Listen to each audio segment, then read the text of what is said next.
everyone. I'd like to welcome Todd Phillips.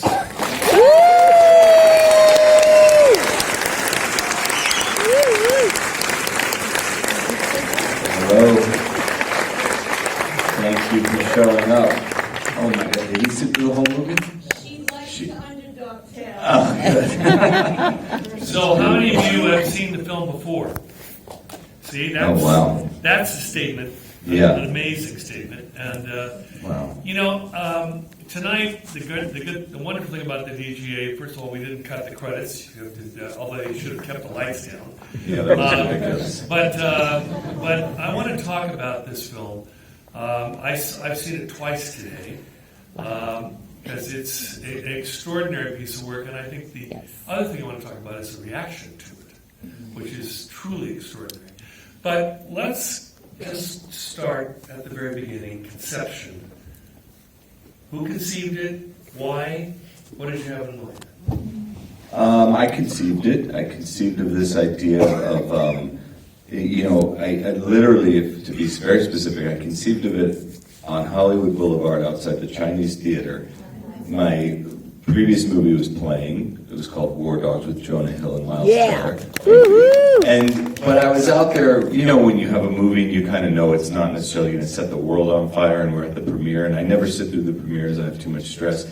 And I was out on the Hollywood Boulevard just kind of pacing around like I always do, and I was thinking about the movie business and where it's headed and how, comic book movies have taken over. And I don't have anything against comic book movies, but they were never really my thing as a film fan.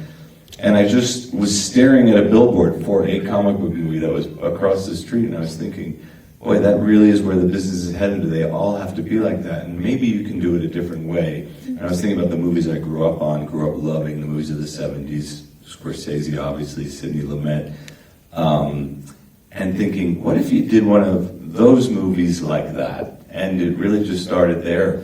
And it's very funny because I was out on Hollywood Boulevard and I got a phone call from Greg Silverman, who was the head of Warner Brothers at the time. He knows, because I've made a lot of movies there, that I'm always out on Hollywood Boulevard doing the premiere. And he was calling me because he was on vacation and he couldn't be there. And he goes, I knew you'd be outside. I'm so sorry that I'm not there. My kids are starting school, da-da-da.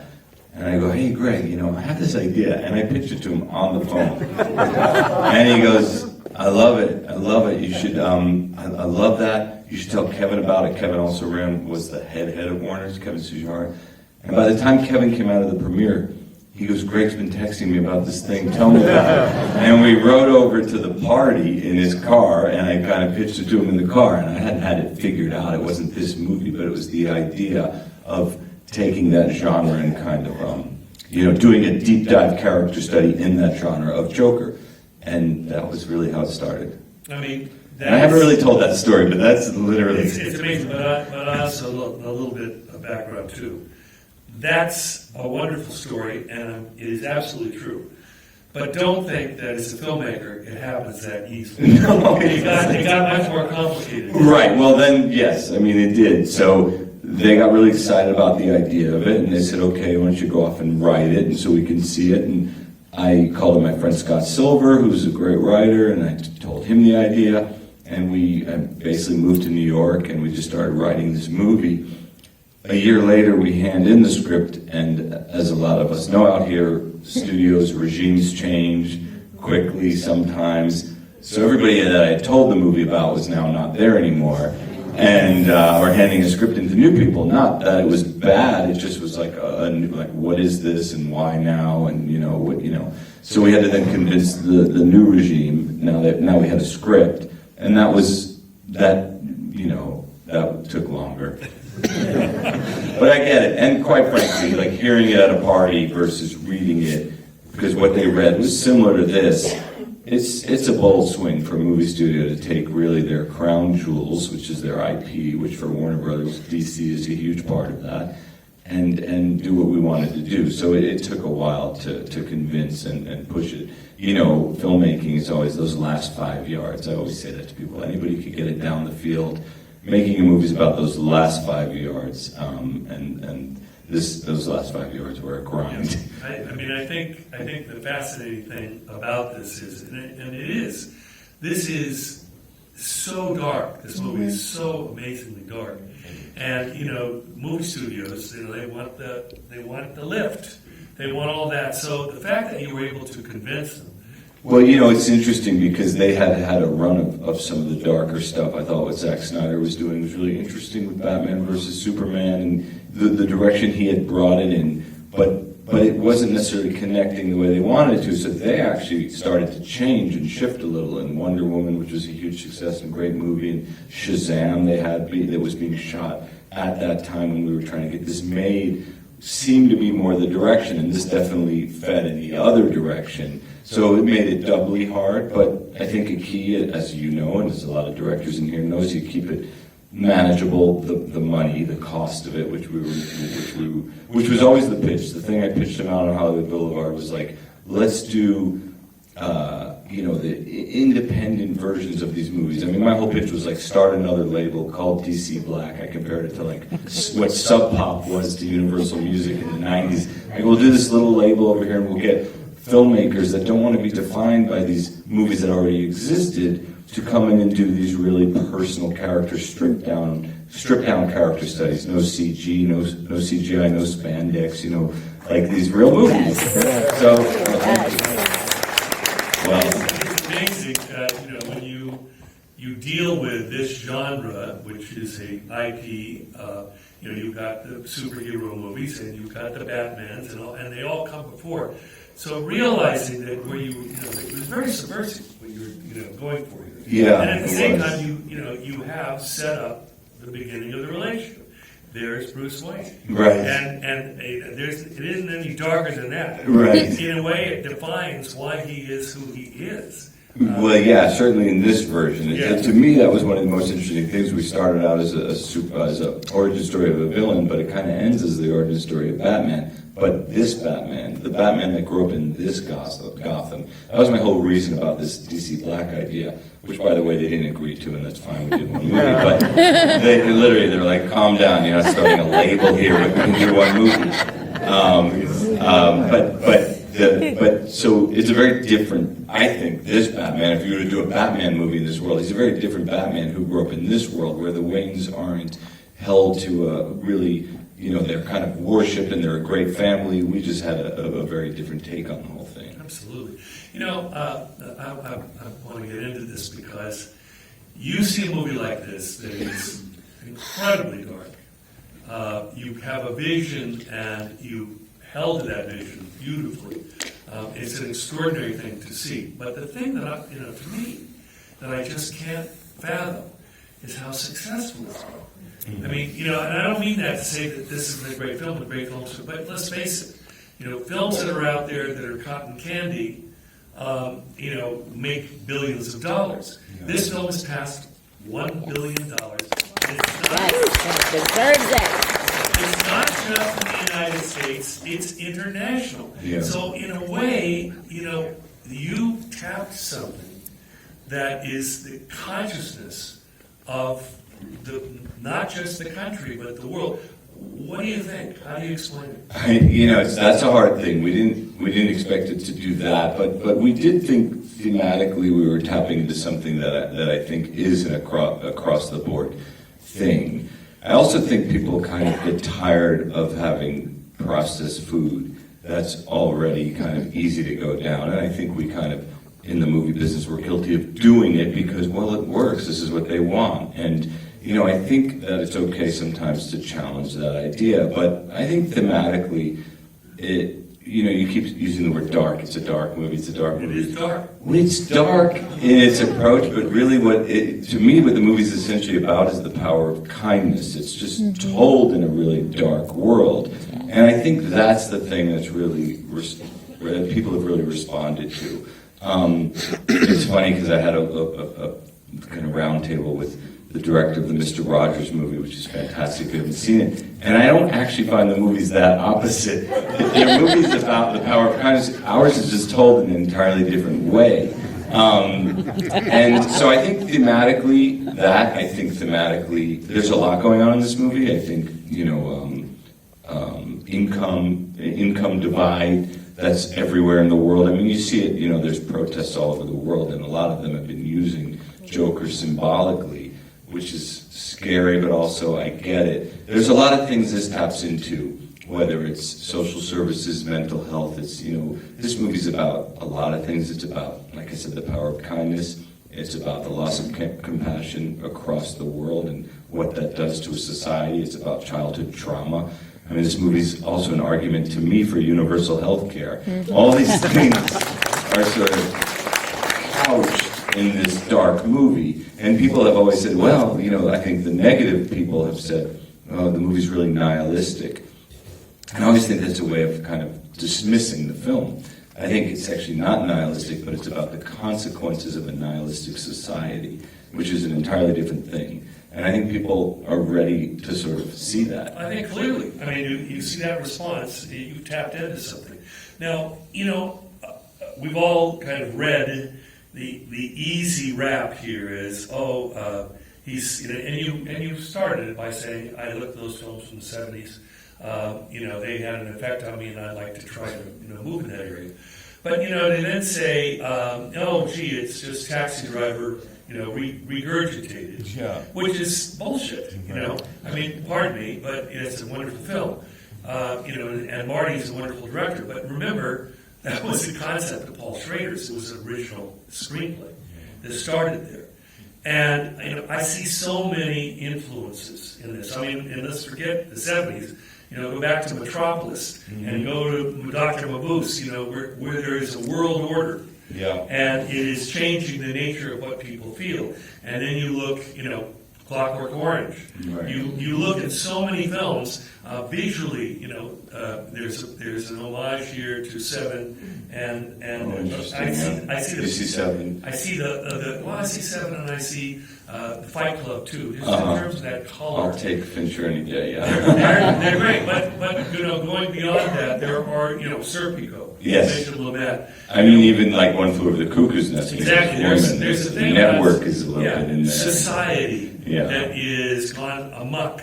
Yeah. And we certainly are living in that today. But the thing is, none of those films had the success that this has. So I just think it's interesting that you can talk. Why don't we go back to Fritz Lang, and we're working our way forward. Different times, different decades of filmmakers looking at society and saying it's dark, it's corrupt, it's problematic, and people are rebelling.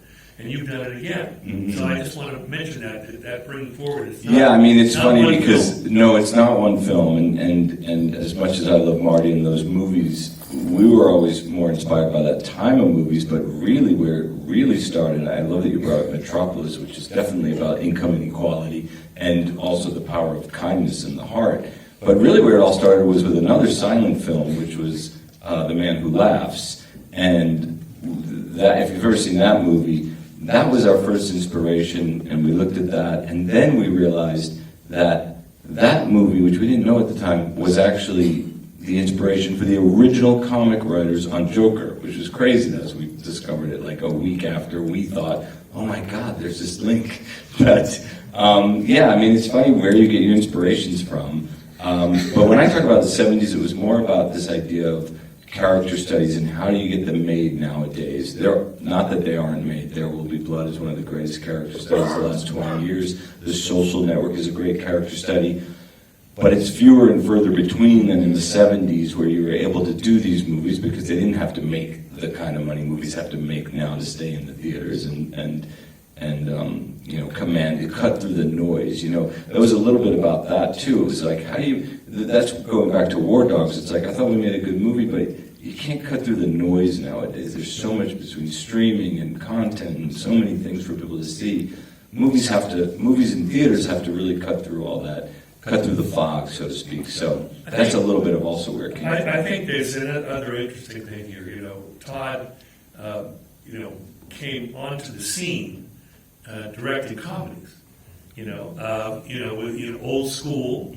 You see that. I think the first Hangover movie is one of the funniest movies I've ever seen in my life. It's an R-rated movie, and the thing that was great about it to me as a director is that he was able to, without dialogue, make me cry with laughter with shots. at that very beginning when he wakes up and Right. and he opens the door and there's a lion and there's a baby, nothing said, and at the same time I'm crying with laughter. That's brilliant, but it's even those are R-rated comedies. Yeah. And I think the other thing that you need to, I don't know if you know, but Todd did some documentaries early in his career, and he did a thing on GGL. GGL. It's if you want to know the dark. Yeah. Well, really, so many people that really know that film realize that film, and this is basically a sequel to that film. That's what I mean. It's you can Well, you started with music documentaries as well, exactly. right? You all come. We come in a certain way. We get known for something. And then everybody says, well, that's what he does. They want to put him in a box. Right. And so that's what he does. Yeah. So lurking back there was the Joker, which I think is just an extraordinary thing. Let's talk about, I've got a lot of things I want to talk about. Okay. But, did you always have Joaquin in mind? We did, yeah. I mean, once when Was he part of it? No, but meaning I didn't know him. But when I called Scott Silver about the idea, I said, "Okay, here's the idea. Picture Joaquin Phoenix, da da da." And that was how I always, even when I pitched it to Kevin and Greg Silverman that first night. So we were writing it with Joaquin in mind, which is great. Although I didn't know Joaquin, so but for me, Joaquin, why? People always go, "Why him?" You go, well. Granted, he's one of the greatest actors of his generation. If you've seen the movies, But it's also he always seemed to me, as an outsider, like he's a little bit of an agent of chaos. He has a little wild side in him. In his eyes, he likes to mess with fact and fiction that I always really respected when he goes on talk shows and things you never know. He did a documentary. And he did that great documentary. So there's something about him that was just sort of an agent of chaos to me. And so we wrote it with him in mind, and we approached him. Did you approach him with the script and he read it, or did you approach him and have a meeting? Well, I approached him with the script in my hand, but I asked him to meet me before so I could set it up for him, because I thought he might not even read the script if it was just called Joker. And so I kind of pitched it loosely to him and then handed it to him. And that was another process. Joaquin was not necessarily keen on jumping into a comic book film, even though it's not. It's still called Joker. It still said DC. But that was a thing. It took 3 or 4 months. Everything took a long time.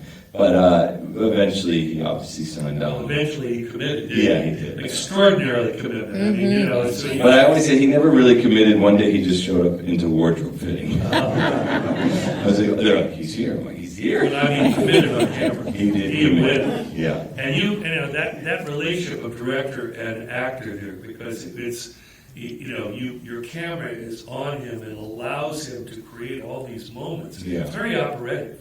Yeah. I mean, in different moments. But that's another thing I want to mention. The composer, extraordinary score. Yeah. Yes. Really great score. So, have you worked on it before? I have not worked with her. It's a woman. And, Hildur Gunnadóttir. Yeah. She's from Iceland. She lives in Berlin now. My music editor, who's been the music editor on my past 6 or 7 movies, Jason Reuter, called me up and he goes, "Hey, when we were writing," he goes, "Have you seen Sicario 2? And I said, "No, but I love Stefano Sollima, who we were talking about outside. He directed it." And I said, "I gotta go see it. I haven't had time." He's like, "Go see it and listen to the score. I think you're gonna love this girl." And I did, and I loved it. And I called him up. I was like, "I get it," because he had read a few early pages. He's one of the first people I sent stuff to. And so we called her up, and with Hildur, I sent her the script. And I asked her to start writing music based on the script. I don't know if you've done that before. Yeah, I've done that. I have never done that. And she just started sending music before we shot a frame. I mean, I think maybe even before Joaquin had committed. So we had a lot of music available to us while we were shooting. And we played that music on set all the time. The music was in the camera operator's ear half the time. When we looked at playback, we would play it over the speakers. It was really, it infected and affected the movie in such a great way. It just was. I mean, I've done that with Danny Elfman. When I just had the script, I That's sent it to amazing. him and said, just let your juices. I love that. Yeah, I never did that before, but it was amazing. Yeah, it was great. That's great. And then, you've always used source music, but, my favorite rock group is Cream. And going to White Room again is so amazing to have it because it just fit. Yeah, and we don't really have that kind of music in the movie outside of that. Oh, but you gave it a big moment. Yeah, we did. You shot in, Gotham is Gotham. It is. We always think of Gotham. In fact, that New York has a nickname, which is Gotham. Right. But you shot in New York, all over New York. Your locations were extraordinary, and then you also shot some in New Jersey. A little bit in Newark because, that beginning thing where he's holding the sign, which in the script we wrote as Gotham Square, which is Times Square kind of thing. Can't really find that in New York where every corner is a Chase Bank, basically now. And in Newark, there's this great 4th Street strip. In fact, David Chase is shooting the new Sopranos prequel out there. Yeah, it's a great little spot in Newark. He's a Jersey boy. Well, he is Jersey, but I mean, it actually is called the Sons of Newark. I don't know what it's something about Newark. But we kind of use that Newark for our Gotham setting. But what's interesting, what I was going to say about Hilder and even production design in general is, and I haven't had this experience, I never made a character study. I usually make movies about groups of people, and this is the first time I made a movie about one person. He's in 99% of every shot. And what you learn when you're doing a character study is everything else becomes a character. Yeah, score is always important in our movies. Location is always important. But when it's a movie about one person, they're actually a character. Like the score. So it was so helpful to have the music to Joaquin because it was something for him to play against or play to. The way in a normal movie you have other actors surrounding him. So it was really. It's interesting. I don't know this composer, but the moment I saw the film, the moment it started, listen to this, it just rocked. It just continued to complement the imagery, and you could feel that, and she's Icelandic. That's interesting. Was she this score can only come from somebody who grows up in 23 hours of darkness. Listen to New York, right? Probably your colleague, right? But it just works so beautifully with this. Yeah, she plays the cello. It's a ton of cello on it. She's obviously playing. It just has that, and it's deep and rich, and incredibly strong. And you use a lot of score. How much score is in this film? I think it ended up being maybe like 48 to 52 minutes. I think, which is a silver amount. I know. Yeah. The stairways, the thing that's interesting to me, I'm looking at those stairs, very famous, everyone's talking about the stairway. But the thing that's extraordinary, you're looking up the stairs, but when you look back, there are hills back there. And I'm thinking, where the hell are there hills like that in New York? In the Bronx. The Bronx the topography of the Bronx is really different than the flat grids of Manhattan. So that was a big thing in the script was stairs, this idea of, him climbing the stairs and that sort of descent into madness at the end. The stairs and mirrors play a big role in the movie if you see it again. Did you know those stairs? Did your location scout find I knew there were stairs in the Bronx, and there are tons of stairs, and these are the biggest ones. I had never seen those before, but I knew the topography in the Bronx was different, and we were talking about stairs, so we just started driving around the Bronx. And I think a location scout had photographed those and brought those to us. Just really great. I just want to say that when you're a filmmaker, it's a collaborative process. It's a collaborative process, and the filmmaker leads, but you're only as good as your troops. And your post-production supervisor is my post-production supervisor, Lisa Dennis. You mean my post-production supervisor is your post-production? Exactly. She's the best. I started it. She's great. And by the way, she started as Jim Cameron's assistant. Oh, wow. Talk about a tough beginning. Yeah. Wow. But regardless, she just said, he's one of my favorite people. Of course, I'd done this when I thought I was. But the fact is, that's when you know somebody and they are really great and they judge someone they work with, it's one of the great compliments. Good, yeah, and she's a tough cookie. She doesn't just give out compliments. She doesn't. I'm going to take a couple of questions, and they better be good. Okay. Hello there. He's directing Ace in the Hole 2. That's funny. That's not a real question. Okay. The dancing, where did that germinate from? The dancing, one of the first things I said to Joaquin when we met about the script early, when I was trying to convince him to the movie, I was talking about Arthur, and I said, Arthur has music in him. Arthur, when I was a kid, my mother used to tell me I have heavy shoes. Like I seem depressed, I think is what she was saying. And I said, Arthur has heavy shoes. I told him that. And I said, but he also has music in him that wants to come out. So in the script, we had 2 or 3 moments where he danced. And he really loved that. I didn't even know Joaquin was basically an amazing dancer. So that was in there. And then I think now in the movie, there's 5 or 6 times that he dances because he was so good that we just kind of kept injecting more of the dancing. It is. The dance is extraordinary because it's that moment where he calms and then he expresses himself. Yeah, I mean, it's sort of the finally shedding the mask of Arthur and becoming who he really is. Exactly. Fantastic job and fantastic interview, Taylor. And this film is so touching, and I've been waiting for years for someone in the Directors Guild to take the auteur theory back into the hands of the directors. So my hat is off to you.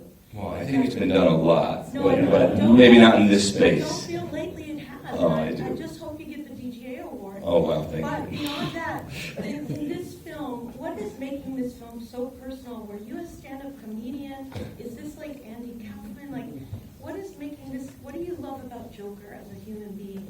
I mean, to me, it's just about the outsider nature of him and the idea that if somebody really, like I said earlier, the power of kindness, if somebody really just maybe treated him differently, I just connect with outsiders in a way I think a lot of us probably do. So I guess at the core of it, that's maybe the most basic thing I connect with. But you don't do comedy stand-up. Well, I mean, but they may not have done a comedy stand-up, but look at, as I said earlier, he made some movies that are incredibly, Well, what I was going to say is Yeah. I've been surrounded by amazing Dark. comedians my whole life, and I've worked with Will Ferrell and Zach Galifianakis and Ben Stiller and Vince Vaughn, and I've worked with some of the really funny guys, and I know a lot more guys that do stand-up, and there's a darkness to some of them. Maybe not the guys I mentioned, let me be clear, but there's a darkness that comes with comedy. You did a film, The Comedian, No, they are. And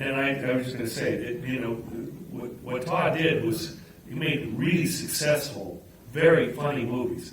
But when you are working with those people who are incredibly talented, they are dark, and they are they don't laugh a lot, but and at the same time they go to work and they know how to make it work. And I just think that what Todd, and I know from some of his films, because I know the people on the set, when you take a group of people like that and you have to put them together, and they know it's a process of collaboration. The director is organizing them, but he has to let them, because they You have to have let a them sense- score every so often. Yeah, Right? They know what they're doing, and they are funny, but they are, like I said, comedians by the nature of it. I mean, Bob De Niro, you could just feel the angst of him in this film, which Yeah. was wonderful. Because And in your movie as well, Yeah. which I really, I thought captured the life of a kind of comic in his third act Right. in a really tragic but funny way. I'll take a couple more. Back there. Yeah. So every frame, every centimeter of every frame is so stunning. So can you talk a little bit about your process working with your cinematographer and your production designer leading up to shooting? I mean, it's the standard process that I think we all do, which is a ton of prep.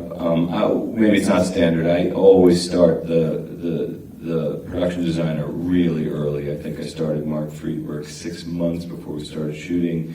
And then I try to get Larry, who's this DP who's shot my last 6 movies, usually 3 or 4 months before shooting. It's a little bit of a budget scare from the studio, but as long, again, they're used to it with me as far as getting those guys started early, and if you can make it work in your numbers, to me it's just so worthwhile. So Larry and Mark and I, we just start going through photo books, we start looking at old movies, we start talking about references. Me and Mark Friedberg drove around New York for 2 months before anybody else started, the Bronx, Brooklyn, Newark, It's just a process. But yeah, I think Larry in particular just killed it on this movie. We shot large format Alexa 65, which is really important to us, to shoot large format. You know, we tried to shoot 65 film, and Warner's shut it down because it didn't work within this sort of low budget that I had pitched them. And I was like, why did I say that? And, so we switched to the Alexa 65, which I'd never shot before, but it was just beautiful. In fact, Larry just won the Golden Frog at Camera Image in Poland, Really, in Poland. 2 days ago. That's I don't know if you know Carrie Lodge, but it's for cinematographers. It's the mecca. That's where they go. It's And major. it's fantastic. And he won the top prize against like all these great DPs that he loves and worships. But yeah, I think his work really stands out in this. Yes. Me? Yep. I noticed that in this film, the talent coordinator for the Merle Franklin show was a woman named Shirley Wood.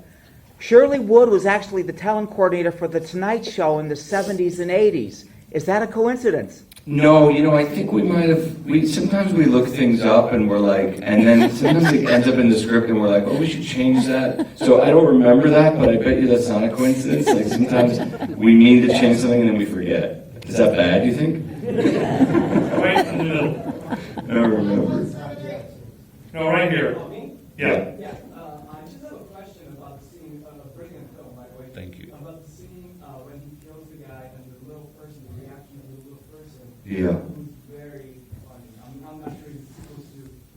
Well, no, I mean, it's, you know, the movie is a study of tragedy and comedy, and that scene is sort of a combination one. There's a couple where, you know, that scene, I think if I was to teach a class, I would show that scene, because it really starts off one way and ends another way. It kind of goes through like 4 major emotions, where you feel for Arthur, and then he commits this horrible, vile act, and then you're in fear for Gary, and then there's this sort of comedy of Gary trying to get out, and then this love at the end. This is sort of the craziest scene in the movie.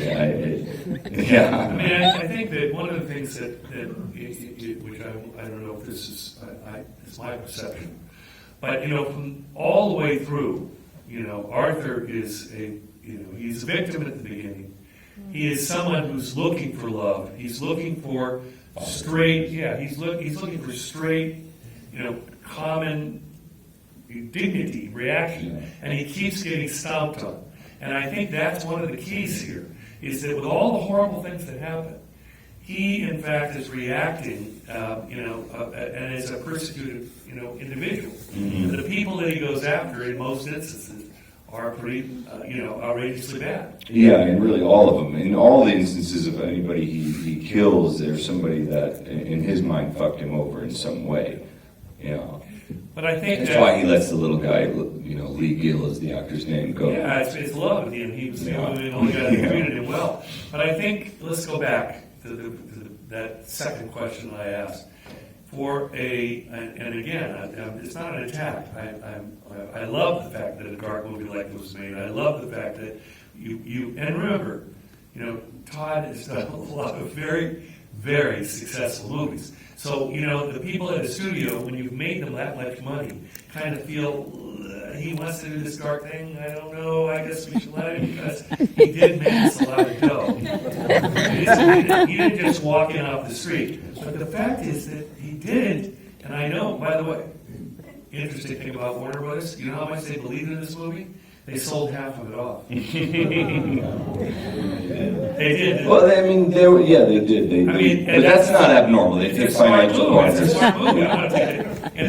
They take financial partners on a lot of their movies, so I don't want to single out that they made a mistake. I'm not singling it out. I just think that when you realize that the film cost, what, $55? 60 in the Cost 60 and they made $1 billion? Wow, They're having to give great. half that profit away. It's always, He's laughing, not me.